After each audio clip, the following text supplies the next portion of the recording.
Hello students, this is Bindu Soni. Welcome to SST only class. In this class, I will explain you the chapter Nazism and the rise of Hitler. तो what is the Nazism? Nazism क्या था? सबसे पहले तो आपको ये जानना चाहिए कि नाजिज़म क्या था। जो नाजिज़म है ये वर्ड जो है शॉर्ट फॉर्म है किसकी? जो पॉलिटिकल पार्टी है नेशनलिस्ट सोशलिस्ट जर्मन जो है पार्टी, उसकी जो ये शॉर्ट फॉर्म है। अब उस पार्टी का नाम क्या है? तो मैंने यहाँ पर क्लियर कर दिया है। उस पार्टी का नाम है nationalist socialist Germans workers party. Okay, तो इसका पूरा शॉर्ट नाम है नाजीज। और इस पार्टी ने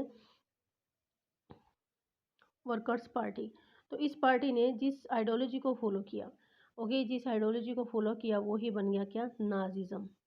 ओके, एक तो नाजिज़म क्या था और कौन सी इसके पीछे विचारधारा माने कि आइडियोलॉजी थी और उसका इम्पैक्ट क्या हुआ वर्ल्ड की पॉलिटिक्स पर। तो first of all you should know कि जो नाजिज़म है वो फ्लोरिश हुआ था जर्मनी में और इसने पूरे वर्ल्ड को इन्फ्लुएंस किया था। और this chapter deals with the Nazi ideology, Hitler's politics and its impact on Germany as well as world social political और इकोनॉमिक सिस्टम। तो this chapter will deal each and everything.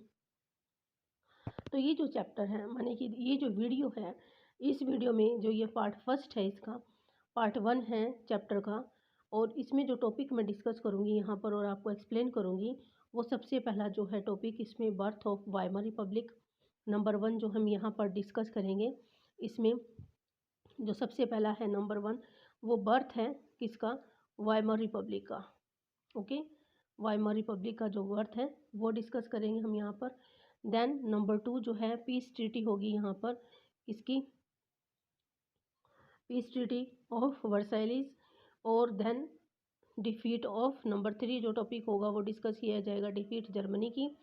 Okay, और number 4 है effects of the war on Germany. और जो number last है 5th point जो है वो हमारा, इसमें मैं डिस्कस करूँगी द ईयर्स ऑफ डिप्रेशन। ये जो सारे टॉपिक्स हैं इसमें इसी क्लास में माने किसी वीडियो में डिस्कस किए जाएंगे। तो लेट्स स्टार्ट द टॉपिक। कि सबसे पहला जो टॉपिक है वो क्या है? Birth of Weimar Republic. जो सबसे पहला टॉपिक है वो बर्थ है किसका? बर्थ ऑफ वाइमर, जो वाइमर रिपब्लिक है उसका। तो जर्मनी जो है, सबसे पहले आपको पता होना चाहिए कि ये जो वर्ल्ड फर्स्ट वॉर हुआ था इसमें 1914 से ये 1918 तक चला था। क्लियर? ये जो वर्ल्ड वॉर फर्स्ट हुआ था इसमें 20th सेंचुरी में जो जर्मनी है, ओके, जो जर्मनी है वो क्या था? सबसे पावरफुल था उस टाइम में। Okay, then it for the First World War, Germany for the First World War 1914 to 1918 alongside किसकी साइड से? ऑस्ट्रिया की साइड से। किसकी साइड से? ऑस्ट्रिया की साइड से। और किसके अगेंस्ट में? अलाइड पावर्स के अगेंस्ट में। ये जो सारी ग्रीन में है ये सारी अलाइड पावर्स हैं, इसके अगेंस्ट में इन्होंने जो है युद्ध लड़ा था। क्लियर? अब जर्मनी जो है Germany made initial gains in the war by occupying France और बेल्जियम को।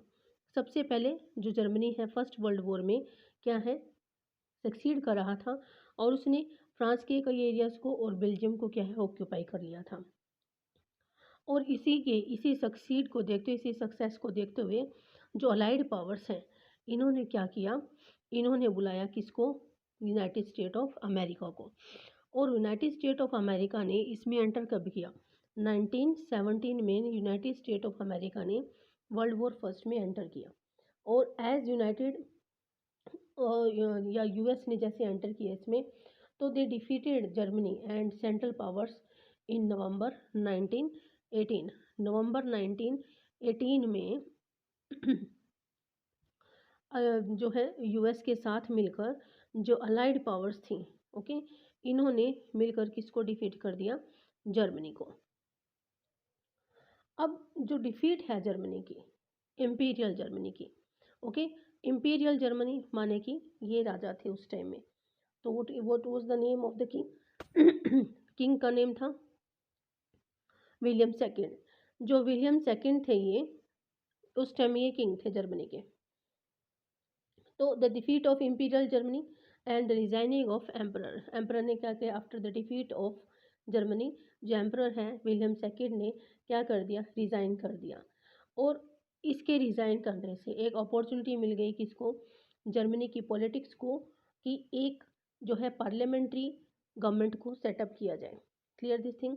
तो a national assembly met at the Weimar. अब जो नेशनल असेंबली है वो वाइबर में मिली और उन्होंने इस्टेब्लिश किया एक democratic constitution with a federal structure. Clear. अब वाइमर रिपब्लिक क्या था, ये वाइमर रिपब्लिक के ही लोग हैं और ये जो है पीस ट्रीटी साइन करने आए हैं यहाँ पर। तो सबसे पहले तो आप ये जानिए कि वाइमर रिपब्लिक क्या था। वाइमर रिपब्लिक एक नेशनल असेंबली थी जो मेट हुई वाइमर में और established a democratic constitution with a federal structure. तो इसी स्ट्रक्चर को क्या नाम दिया गया, वाइमर रिपब्लिक। ये जो इम्पीरियल स्ट्रक्चर जो था वो तो अबॉलिश हो गया और जो किंग था यहाँ का विलियम सेकंड, उन्होंने क्या है रिज़ाइन दे दिया। तो उसके बाद एक नई टाइप की गवर्नमेंट बनी और जिस गवर्नमेंट को किस तरह की गवर्नमेंट थी, डेमोक्रेटिक कॉन्स्टिट्यूशन गवर्नमेंट थी। और इसी गवर्नमेंट को वाइमर रिपब्लिक के नाम से भी जानते हैं। और इसी के डेपुटीज थे, इन्होंने were elected to the German parliament, और जर्मन पार्लियामेंट का क्या नाम था, राइक्सटैग। अब इसमें किस बेसिस पर ये हुई थी Weimar republic, on the basis of equal और universal votes cast by adults including women, को भी यहाँ पर वोटिंग राइट्स था। अब नेक्स्ट जो टॉपिक होगा वो पीस ट्रीटी है, कि यहाँ पर देख सकते हैं कि पीस ट्रीटी ऑफ वर्साइलिस। तो वर्साइलिस की पीस ट्रीटी क्या थी, तो जो पीस ट्रीटी थी वर्साइलिस की with the allies was a harsh और ह्यूमिलेटिंग पीस ट्रीटी थी। देखिए जब जर्मनी जो था, जर्मनी ने फोर्ट किया war from which side, central powers की ओर से, और इसमें जीत किसकी हुई, अलाइड्स की। अलाइड्स पावर जो है इसमें जीती थी और सेंट्रल पावर्स इसमें हारी थी। और सेंट्रल पावर में सबको लीड कौन कर रहा था, जर्मनी। अब जर्मनी हार गया तो सारा जो है रिस्पॉन्सिबिलिटी वॉर की जो है किसको लगाई गई, जर्मनी को। जर्मनी ही वॉर, फर्स्ट वर्ल्ड वॉर के लिए रिस्पॉन्सिबल है। तो यहाँ पर इनके साथ एक क्या है, पीस ट्रीटी की गई। पीस ट्रीटी किसने की, अलाइड पावर ने, किसके साथ, जर्मनी के साथ। तो पीस ट्रीटी वर्साइलिस में की गई, इसलिए इसको बोलते हैं peace treaty of Versailles. Okay, by signing the peace treaty of Versailles Germany lost many things. तो what were the things that Germany lost, number one, Germany ने क्या लॉस्ट किया, नंबर वन, कि ओवरसीज जो कॉलोनीज थी, okay, और अपनी 1/10 जो पॉपुलेशन थी वो इसने लॉस्ट कर दी ओवरसीज में। और 13% जो है अपनी टेरिटरीज, 13% इसने अपनी जो टेरिटरीज हैं वो लॉस्ट कर दी। और 75%, कितना परसेंट, 75, और 75% इन्होंने क्या लॉस्ट कर दिया, आयरन। और 26% इन्होंने जो कोल है वो किसको दे दिया, फ्रांस को, फिर पोलैंड को, और फिर डेनमार्क को, और देन लिथुआनिया को। ये सारी जो है कंट्री सपोर्ट कर रही थी किसको, अलाइड पावर्स को। और इनको अपने सारी रिसोर्सेज, इनको वॉर कंपनसेशन इनको देना पड़ा। Clear this thing.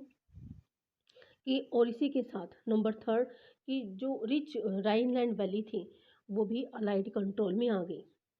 ओके, तो ये सारी जो पीस ट्रीटी थी ये बहुत ही ह्यूमिलेटिंग थी। ओके, ये इसकी जो कंडीशंस थी बहुत ही हार्श थी जर्मनी के लिए। और इससे क्या है, जर्मनी की जो वर्ल्ड वाइड एक इमेज बनी हुई थी उस पर भी क्वेश्चन मार्क लग गया कि क्या जर्मनी जो है इतना वीकेंड हो गया है कि वो अपनी पूरे वर्ल्ड लेवल पर इंसल्ट करवा रहा है। अब इसके लिए इसके इफ़ेक्ट क्या हुए, इस ट्रीटी के और इस वॉर के क्या इफ़ेक्ट हुए, ये हमारा जो है नेक्स्ट टॉपिक होगा। ये वाइमर रिपब्लिक के जो लोग हैं, इन्होंने वाइमर रिपब्लिक माने कि गवर्नमेंट ऑफिशियल्स हैं, ओके। तो इस वर्ल्ड वॉर का पॉलिटिकली बहुत ज़्यादा प्रभाव पड़ा और साइकोलॉजिकली भी बहुत ज़्यादा प्रभाव पड़ा, किस पर, जर्मनी की जनता पर। और जो वाइमर रिपब्लिक है उसको सारा बर्डन किसका, वॉर गिल्ट का और नेशनल ह्यूमिलेशन को फेस करना पड़ा, किसको, वाइमर रिपब्लिक को। ओके, इनको जो है सारा वॉर का, और प्लस जो ट्रीटी हुई किसकी, पीस ट्रीटी ऑफ वर्साइलिस में जो ट्रीटी हुई उसका सारा रिस्पॉन्सिबल इस वाइमर रिपब्लिक को ठहराया गया लोगों ने, कि जो जर्मनी अपना जो प्रेस्टीज लॉस्ट किया है उसके लिए भी, और जो वॉर का बर्डन है कंपनसेशन दे रहा है उसके लिए भी, सब कुछ वाइमर रिपब्लिक ही रिस्पॉन्सिबल था। तो इट वाज फोर्स टू पे अ ह्यूज कंपनसेशन। और इस वाइमर रिपब्लिक माने कि यहाँ की जो पॉलिटिक्स में गवर्नमेंट थी, इसको जो है ह्यूज कंपनसेशन जो है वॉर का देना पड़ा। अब क्या है, जर्मनी में सोशलिस्ट भी थिंकिंग के लोग थे, कैथोलिक्स भी थे, डेमोक्रेट्स भी थे, जिन्होंने किसको सपोर्ट किया था, वाइमर रिपब्लिक को। ओके, तो इनको लोग जो है इनको क्रिटिसाइज़ करने लगे, क्योंकि ये वाइमर रिपब्लिक को लोगों ने ज़्यादा वेलकम नहीं किया, पसंद नहीं किया। और इनको वो क्या बोलने लगे वाइमर रिपब्लिक को, नवंबर क्रिमिनल्स। नवंबर क्रिमिनल्स इनको किन्होंने बुलाया, कंजर्वेटिव नेशनलिस्ट ने। ओके, वाइमर रिपब्लिक को जो है नवंबर क्रिमिनल्स किन्होंने बुलाया, जो by the conservative nationalist. Supporters कौन थे वाइमर रिपब्लिक के, सोशलिस्ट थे। ओके, और कौन थे, कैथोलिक्स थे, क्लियर, और डेमोक्रेट्स। ये क्यों थे, क्योंकि इन्होंने एक नए स्टाइल की गवर्नमेंट जो डेमोक्रेटिक वे पर थी, एक तो वो इस्टेब्लिश की, लेकिन इसी डेमोक्रेटिक स्टाइल ऑफ गवर्नमेंट को फेस करनी पड़ी थी ह्यूमिलेटिंग ट्रीटी जो है वर्साइलीज की। ओके, और इसकी जो हार्श कंडीशंस थी, इसकी वजह से इसने अपनी प्रेस्टीज जो जनता के बीच में लॉस्ट कर दी। किसने, वाइमर रिपब्लिक ने।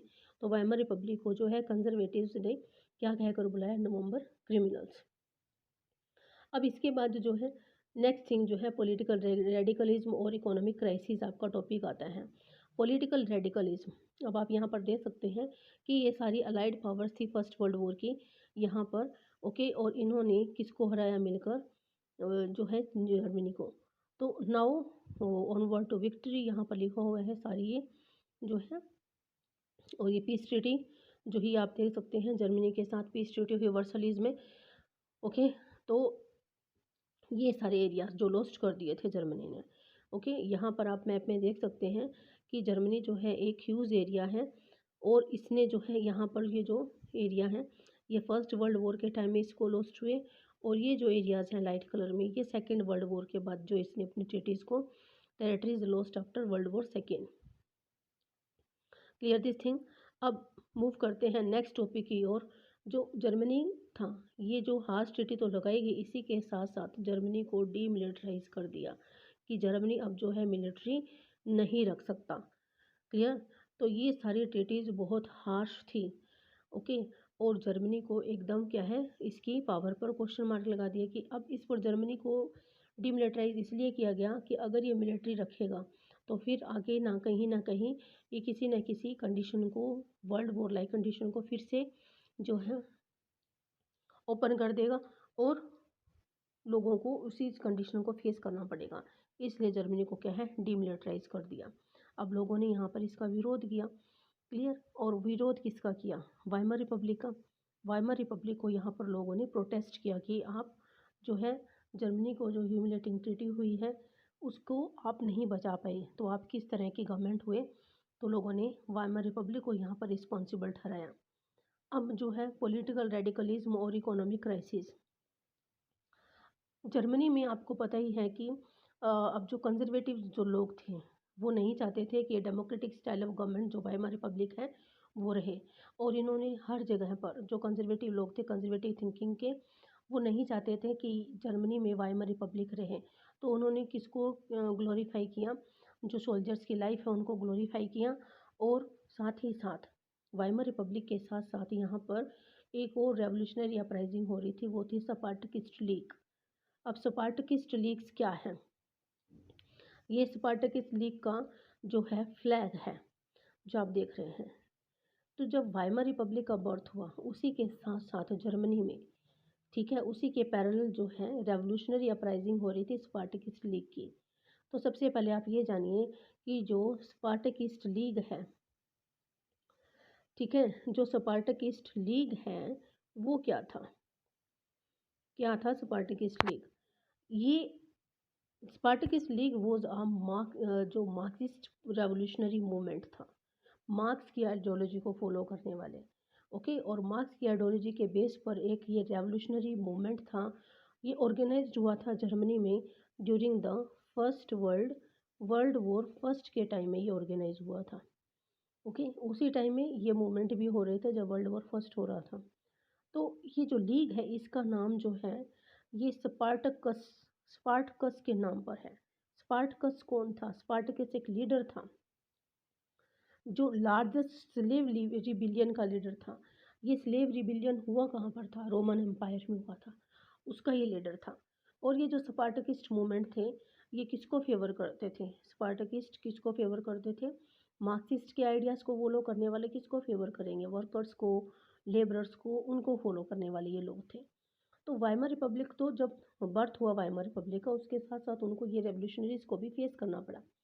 तो this league was based on the pattern of Bolshevik revolution. Bolshevik आपने पढ़ा रशियन रेवोल्यूशन में, ओके, लेनिन की आइडियोलॉजी। और सोवियत ऑफ वर्कर्स और sellers were establish in many cities. एक तो ये क्या डिमांड करने लगे कि सोवियत स्टाइल ऑफ गवर्नमेंट जो है वो कहाँ पर एस्टेब्लिश होनी चाहिए? जर्मनी में। जो जर्मन है यानी कि जर्मनी है वहाँ पर सोवियत स्टाइल ऑफ गवर्नमेंट जो है वो एस्टेब्लिश होनी चाहिए। लेकिन वाइमर रिपब्लिक वहाँ पर एस्टेब्लिश हो ही चुका था। तो the Weimar republic rushed the uprising of the Spartacist league with the help of war veterans organisation called the free corps. Free corps कौन थे? फ्री कोप्स जो थे जर्मनी के वॉलंटियर सोल्जर्स थे, ठीक है, वॉलंटरी जो है अपनी इच्छा से जिन्होंने एज अ आर्मी पर्सन अपने जो है लाइफ में इसमें आर्मी में ज्वाइन किया था और उसके बाद रिटायरमेंट के बाद इन्होंने अपने वॉलंटियर सोल्जर्स थे, बन गए थे ये। तो ये जो स्पार्टकिस्ट लीग था leader founded the communist party of Germany. और इसी स्पार्टकिस्ट लीग ने जर्मनी में कम्युनिस्ट पार्टी को भी फॉर्म किया। लेकिन दो पार्टीज हो गई थी यहाँ पर, कम्युनिस्ट और सोशलिस्ट, लेकिन इन्होंने कभी साथ में काम नहीं किया। अब आप देखिए कि इन्होंने एक तो जो है कम्युनिस्ट पार्टी थी, कम्युनिस्ट, दूसरी सोशलिस्ट, ओके। तो ये जो है ये कभी पार्टी साथ में काम नहीं किया। और इसी के साथ एक वाइमर रिपब्लिक, इसको किसको सामना करना पड़ा था? लोगों का। तो ये जो तीनों चीज़ें हैं, माने कि पॉलिटिकल इंस्टेबिलिटी थी यहाँ पर, और इसी इंस्टेबिलिटी का फ़ायदा कौन उठा रहा था?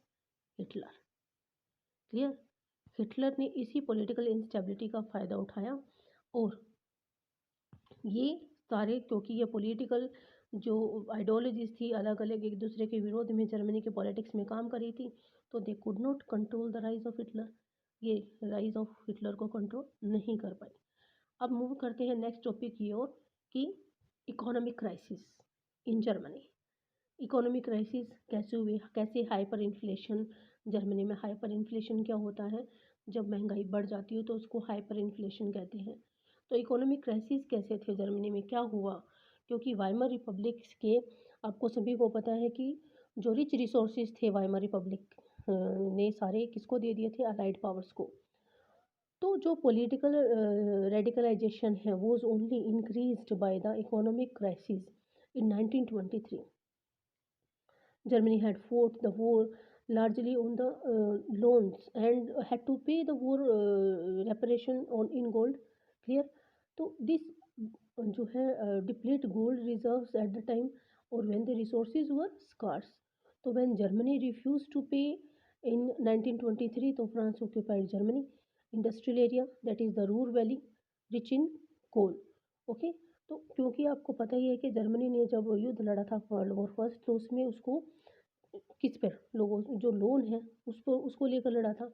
और जब वॉर का कंपनसेशन उसको देना पड़ा तो उसको जो है सारा गोल्ड में देना पड़ा, है ना। तो इससे क्या है, उसके जो गोल्ड रिजर्व्स थे वो सारे डिप्लीट हो गए, ख़त्म हो गए। और इसी के साथ साथ जब जर्मनी ने कंपनसेशन देना रिफ्यूज़ कर दिया 1923 में वॉर का, तो फिर फ्रांस ने जर्मनी का एक इंडस्ट्रियल वैली है रूर वैली, जो कि गोल्ड में रिच थी, उसको अपने अंडर में कर लिया। अब क्या है, जर्मनी की जो इकोनॉमी है वो एकदम क्रिपल्ड हो गई। और इसी के साथ महंगाई बढ़ गई वहाँ पर, हाइपर इन्फ्लेशन। उसका जर्मनी पर क्या असर हुआ? देखिए कि Germany printed paper currency abundantly, अब उसको क्या है, महंगाई बढ़ गई तो उसने क्या किया, अपनी जो करेंसी को अबंडेंटली, रैकलेसली उसने क्या है, प्रिंट करना शुरू कर दिया अपनी करेंसी को। और it resulted in a sharp fall of the value of the German mark. और इससे क्या है, जर्मन के जो मार्क है उसकी वैल्यू एकदम डाउन हो गई। क्लियर? तो due to which prices of goods increased and the crisis came to be known as the hyper inflation in Germany. अब इससे क्या है कि जो बेसिक कमोडिटीज़ थी उसकी भी जो है प्राइसेस बहुत आसमान को छूने लगे। एक एक जो है लोगों को ब्रेड का पैकेट लेने के लिए जो है भर भर कर जो थैले हैं, है ना, वो लाना पड़ता था। कई जर्मन मार्क्स जो लाने पड़ते थे एक सिर्फ ब्रेड के पैकेट के लिए। तो इतनी महंगाई बढ़ गई थी। तो एट लास्ट अब इस कंडीशन से इसको बाहर कौन निकालेगा जर्मनी को? अब कौन बाहर निकालेगा इसको? यूएस। तो at last the America introduce the dose plan. ये याद रखना इंपॉर्टेंट है यहाँ पर। डोज प्लान इंट्रोड्यूस किया और it help Germany to overcome the crisis. और इस डोज प्लान ने जर्मनी को काफ़ी जो है फाइनेंशियल हेल्प दी, फाइनेंशियल हेल्प उसको दी। और इससे क्या है, जर्मनी अपने जो हाइपर इन्फ्लेशन है या क्राइसिस है फाइनेंशियल, उससे बाहर आ पाया। The plan reworked the terms of reparation to ease the financial burden on Germany. Clear this thing. तो अब now the year of depression. Year of depression में क्या हुआ, जो महंगाई थी, अब महंगाई है तो यहाँ पर क्या होगा। ये ईयर ऑफ डिप्रेशन आया कब? 1929 में, जब वॉल स्ट्रीट एक्सचेंज है वो क्रैश हो गई। वॉल स्ट्रीट एक्सचेंज कहाँ पर है? वॉल स्ट्रीट एक्सचेंज जो है शेयर मार्केट है यूएस का, वो क्रैश हो गया। तो इससे क्या है, जब यूएसए ने जर्मनी को हेल्प किया था, ओके, जर्मनी को डोज प्लान के थ्रू हेल्प किया था ना, तो उससे क्या है, जर्मनी को हेल्प करने की वजह से यूएस की उसी की कंट्री में जो है लोग उसका विरोध करने लगे कि why US supporting the Germany. और लोगों ने जो मार्केट में पैसा रखा हुआ था वो अपना वापस लेने लगे। इससे क्या है कि वॉल स्ट्रीट जो एक्सचेंज है वो क्रैश हो गया। अब ये ध्यान रखना कि 1929 में हुआ था, ओके। तो इससे क्या हुआ कि जर्मनी के जितने भी इन्वेस्टमेंट थे, इंडस्ट्रियल रिकवरी, जो टोटली डिपेंड किस पर थी? यूएसए पर थी, क्योंकि यूएसए ने इसको हेल्प किया था।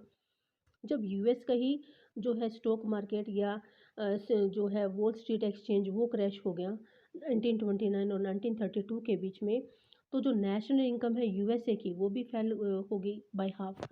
तो इसके भी इफ़ेक्ट जो है किस पर पड़े? जर्मनी पर। और इसी के साथ साथ यूएस की इकोनॉमी भी बहुत ही बैडली अफेक्ट हुई। तो German economy was severely hit by the economic crisis. अब जर्मनी में फिर से इकोनॉमिक क्राइसिस हो गए। तो बाय 1932 इंडस्ट्रियल प्रोडक्शन वॉज जो है रिड्यूस्ड 40% ऑफ द 1929 लेवल। अब इसमें क्या इफेक्ट हुए, इसके जर्मनी पर क्या इफेक्ट हुए? आप देख सकते हैं कि यहाँ पर लोग क्यों में लगे हुए हैं। Workers lost their job and their wages were reduced. उनके रिड्यूस हो गए उनके वेजेस, ओके। तो जॉब भी डिसअपियर्ड हो गए और you took to criminal activities. और क्रिमिनल एक्टिविटीज़ यहाँ पर बहुत ही बढ़ गई। तो और इसी के साथ on the street German man जो है स्टार्टेड मूविंग विद प्लेकार्ड्स। उनके गले में प्लेकार्ड्स होते थे, अब जिससे सिर्फ के गले में प्लेकार्ड है। और ये उन प्लेकार्ड्स पर क्या लिखा होता था? Willing to do any work. और ये जो है ना क्यू में लगे रहते थे घंटों घंटों तक और इनको कोई काम नहीं मिलता था। तो ये सारे जो हैं numbers of unemployed people increase in 6 million. ये अनएम्प्लॉयड है और वेट कर रहे हैं, ठीक है। यहाँ पर यही जो अनएम्प्लॉयड जो लिखा हुआ आप देख सकते हैं। तो ये फ्री में भी जो है भी, हाँ, इनके पास थोड़ा बहुत जो लिटिल वेजेस में भी काम करने को लिए तैयार हो जाते थे। तो ये सारे जो हैं ईयर्स ऑफ डिप्रेशन के क्या हैं इफ़ेक्ट्स हैं रिसेशन के जर्मनी में। क्लियर। तो now move to the last topic of this one, की अनस्टेबिलिटी ऑफ वाइमर रिपब्लिक। इसी के साथ जो वाइमर रिपब्लिक था वो भी अनस्टेबल था। वाइमर रिपब्लिक का एक तो विरोध करना पड़ा था, सहना पड़ा था लोगों का। और इसी के साथ जर्मनी को भी डीमिलिटराइज कर दिया था और कई अपने जो है इन्होंने एरियाज़ भी लॉस्ट कर दिए थे। क्लियर। और इसी के साथ यहाँ पर जो पीस ट्रीटी हुई थी वर्सलीज की वो भी बहुत ही ह्यूमिलेटिंग थी। अब इस रिपब्लिक को है ये भी अनस्टेबल था। इसमें एक आर्टिकल जो है 48 का जिक्र होता है, आपके आर्टिकल जो है 48। आर्टिकल 48 ने किसको पावर दे रखी थी? प्रेसिडेंट को। प्रेसिडेंट को पावर दे रखी थी कि वो कभी भी डिसमिस कर सकता था किसको? पार्लियामेंट को। और इमरजेंसी इम्पोज कर सकता था और रूल कर सकता था बाय डिक्री। डिक्री माने कि जो पावर के अकॉर्डिंग रूल चलेगा, माने कि जो भी प्रेसिडेंट कहेगा उसके अकॉर्डिंग ही रूल चलेगा। तो Weimar republic face 20 different cabinets in 14 years. 14 years में उसको 20 डिफरेंट कैबिनेट को फेस करना पड़ा। और each lasting on average 239 days, माने कि 239 डेज। और people lost confidence in the democratic parliamentary system which hardly affect any solution। किसने की कोई भी ऑफर ही नहीं किया, कोई सॉल्यूशन ही नहीं निकाला किसी भी चीज़ का, और ये खुद ही क्या था, स्टेबल नहीं था। तो ये भी किसका कारण बन रहा था कि हिटलर जो है वो आ जाए किसमें, राइज टू पावर में।